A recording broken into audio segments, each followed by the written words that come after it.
Hello students, this is your AM ma'am and today we are going to begin with the topic verbs expressing the future. Let's move on.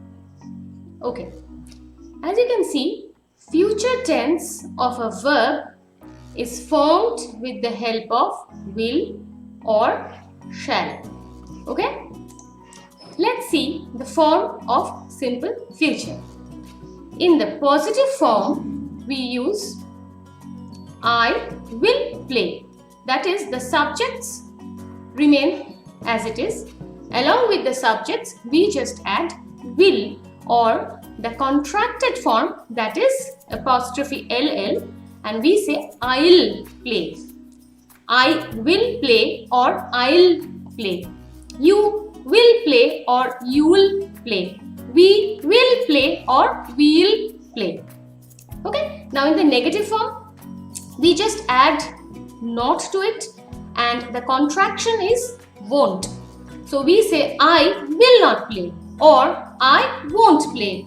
We will not play or we won't play. Just like that, all these subjects you use with the negative form. Now let's move on to the question form.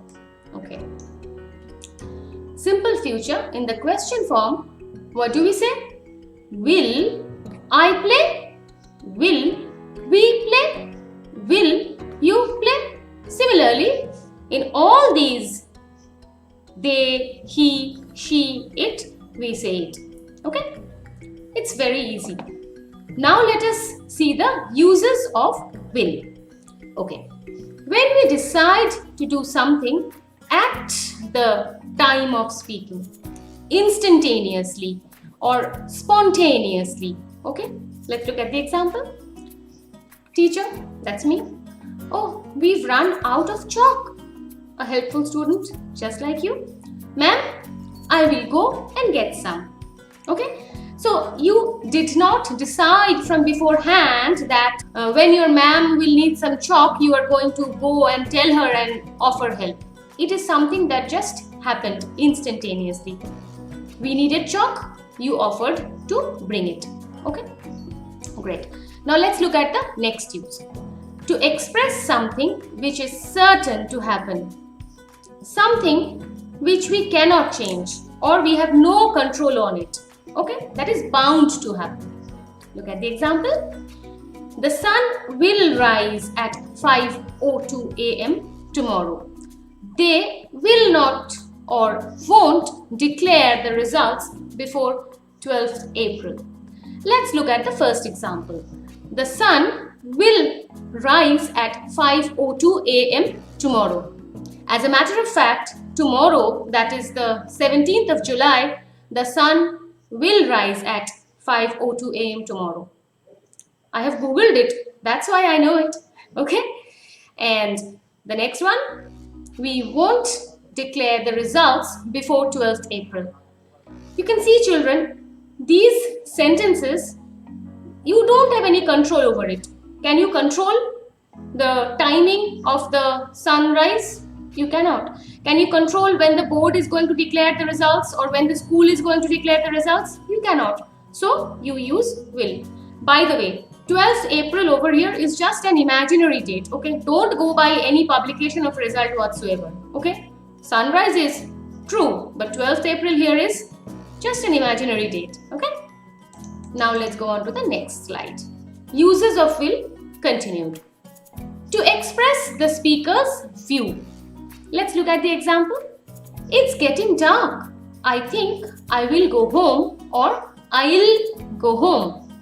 In my opinion, this plan will not work or this plan won't work. You see, in these two examples, the speaker is giving his or her view or opinion.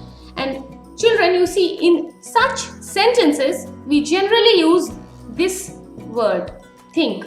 I think it will not happen or I think it will happen. In my opinion, I think these words are used in such sentences.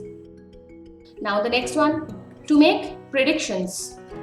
The world of medicine will be very different in 2025.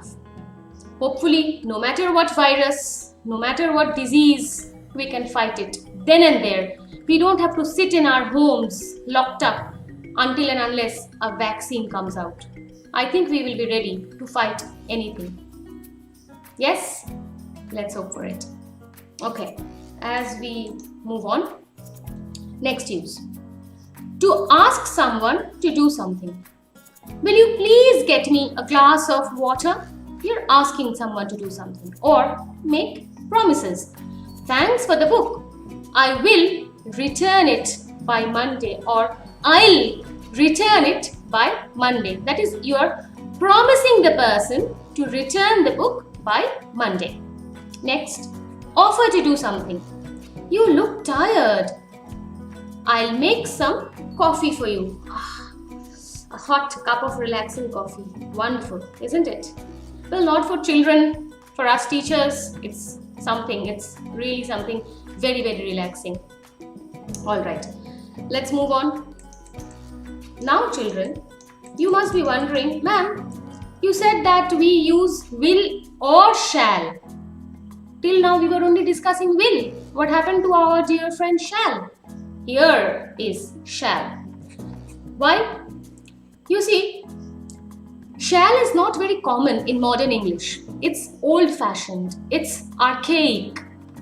But we still use it only with first person, that is, shall I and shall we. And when do we use it? In polite questions to make offers or suggestions. Look at the example. Shall we? I keep on saying this. Let's move on. Shall we? That is, I make an offer, a polite offer to move on to the next slide.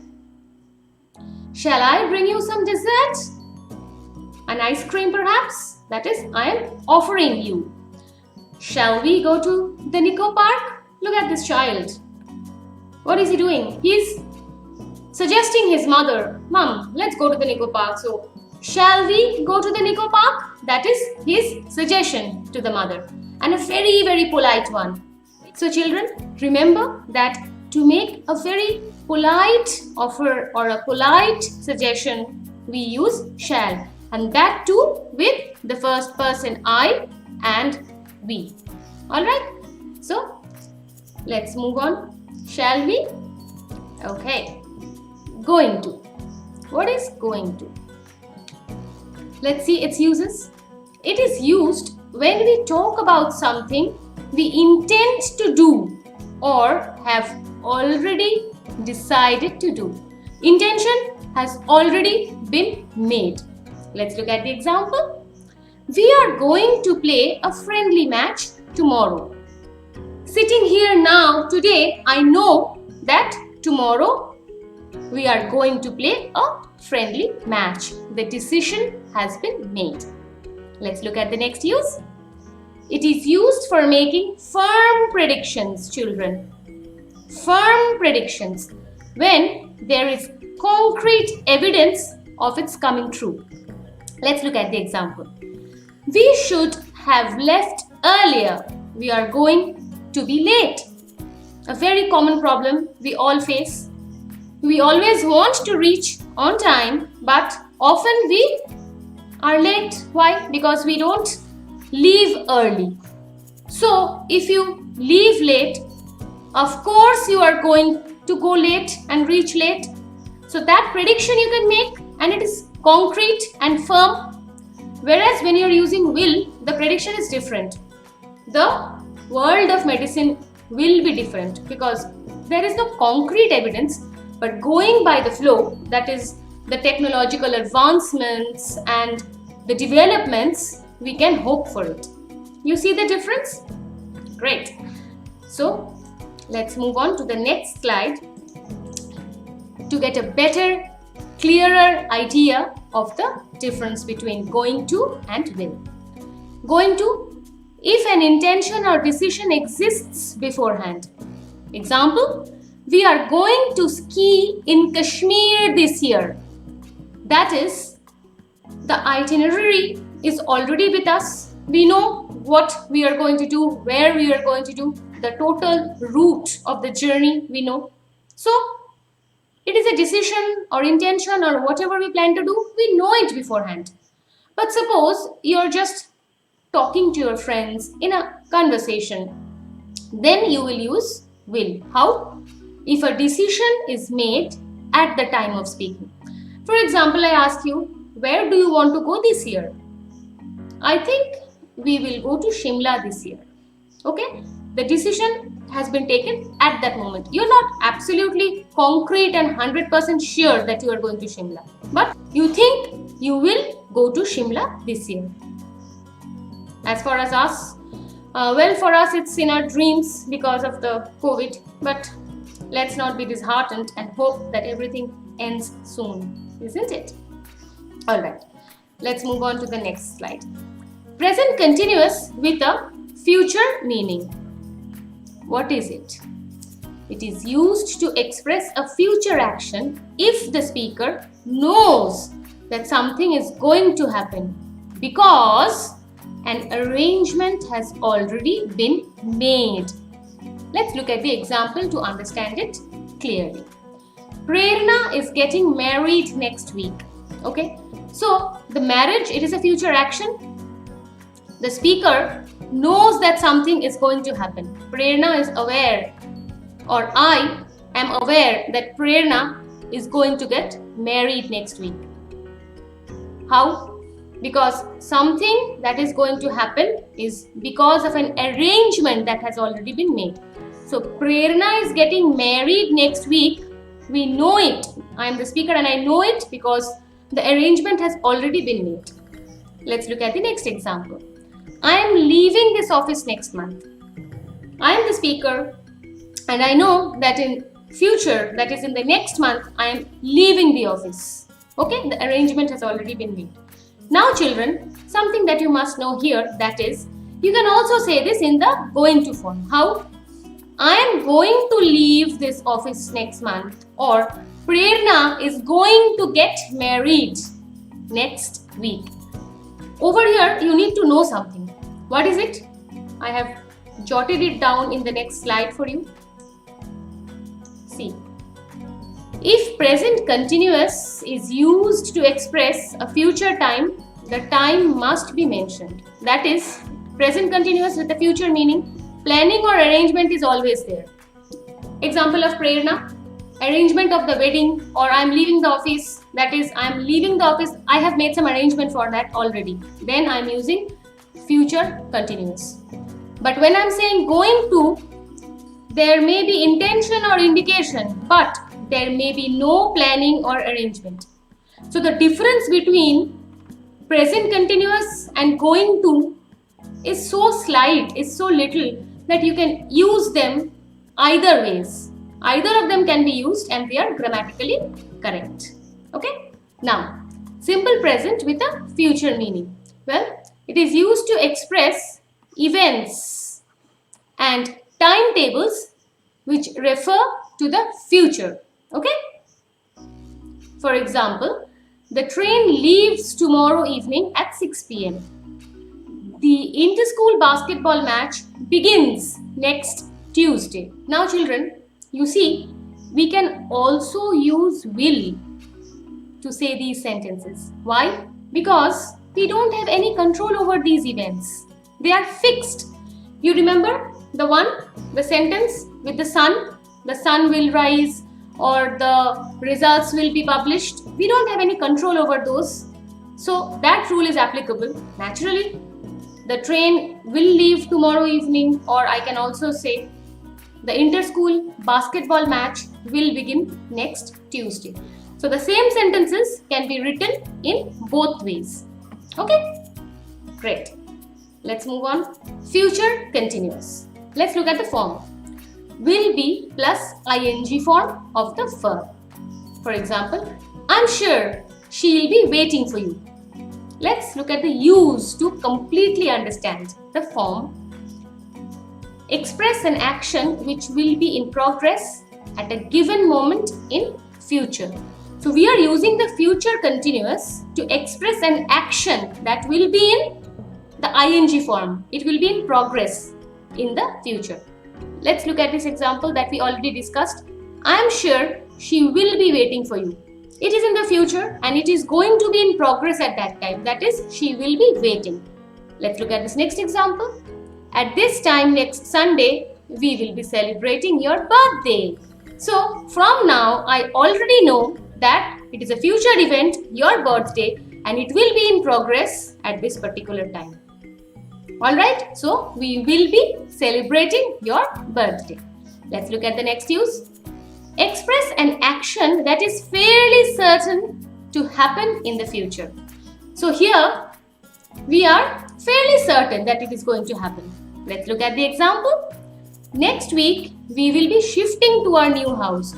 So probably, or we are fairly certain that next week we will be shifting to the new house. Alright, now we can also say this. Next week we are shifting to our new house, because there is literally no difference in meaning in both the sentences. Both the forms can be used. The present continuous, that is are shifting, or the will be shifting form. Okay, we just discussed it, so we know it. Now, future perfect. Let's look at the form. Will have plus the past participle form of the verb. This is very important for you to remember. That is the past participle form of the verb with will have. Why participle form of the verb? Because you have verb over here, you know it. And let's look at the example. By next month, she will have changed her job. Let's read the use to get a clear idea. To express an action completed before a given future moment.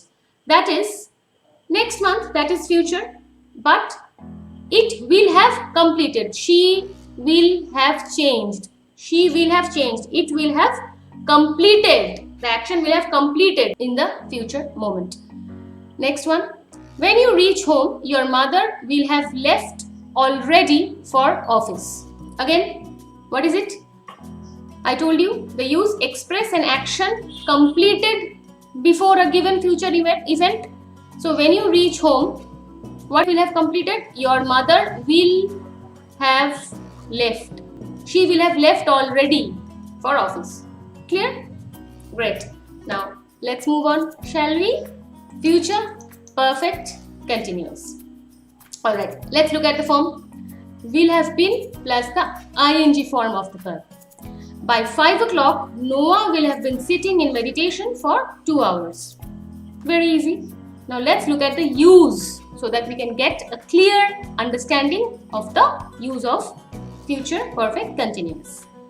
To express an action which will begin before a given moment in the future, will continue up to that moment, and will be in progress even at that moment. So, which action are we talking about here in this example? Action of the meditation, which will begin before a given moment in the future. Meditation, it has begun by 5 o'clock. Will have been sitting in future. Will continue up to that moment. That is, it is still going on. Meditation is still going on. And will be in progress even at that moment. So, of course, it is in progress. For 2 hours, the meditation has been going on. Okay, even at that moment. Similar example here. When the siren goes off, he will have been working at his laptop for 4 hours at a stretch. It has begun at some moment in future. It will continue up to that moment. That is, the working on the laptop is still going on in future, and it will be in progress at that moment. It is going on. So, naturally, it is used in future perfect continuous. Well, when the siren goes off, he will have been working at his laptop. No matter how many sirens go off, we teachers are always working 4 hours. 4 hours? 24 hours rather. So, right now, this is it, and it doesn't matter, children. Actually, 24 hours or at a stretch for even 48 hours, we are more than happy to work for you, because this is what we are, isn't it? Friends, after all. All's well that ends well. So, I hope this video has also ended well. And now, time for some home assignments. We all know it. Go through the video as many times as you want, and then go through your books as well.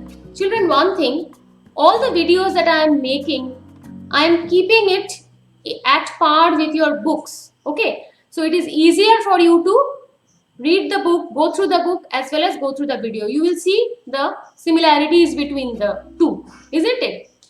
You've been seeing it, I'm sure. So now what you're going to do is, after going through the video and the book, you're going to do the exercises. And you know pretty well that I'll be uploading the answer key in a few days time. So till then, all of you, stay home, stay very, very safe, and stay very, very, very, very, very happy. Bye bye.